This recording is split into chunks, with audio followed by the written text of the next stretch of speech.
We get a lot of questions on that subject. I have directly on this stand a factory axle turned upside down so it's easier for us to see the spring seat area.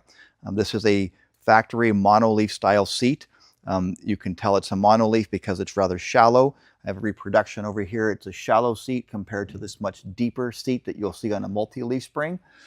Other differences are going to be that it's got a flat face.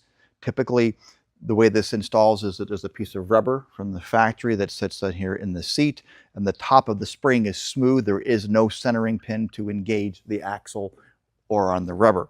On a multi-leaf spring, there is a centering pin, and in the multi-leaf seat, there's a hole for a centering pin. That a lot of people run into problems. They want to run a lowering block on a mono-style seat, and there isn't a place for the centering pin. So what will happen is this block is sitting up here rocking on the pin, or it's a leaf spring if they've converted to a multi-leaf spring. We have solutions for that.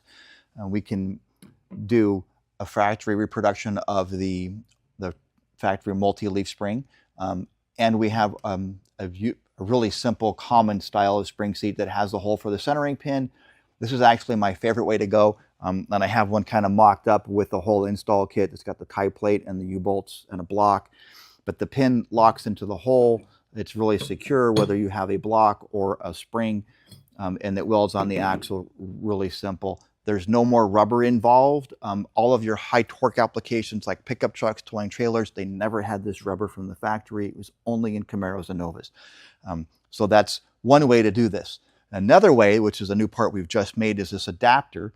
And this adapter will go into the spring seat, and it kind of locks into place with the ends so it's secure. And then the centering pin has a place to fit, so it's locked into place up on the axle. No rubber is used, and then the tie plate goes on as conventional with your U-bolts. So you can set up the tie plate, run your U-bolts through there, and your axle is now secure. So it's a real simple way to address it with this adapter that we offer now. All brand new.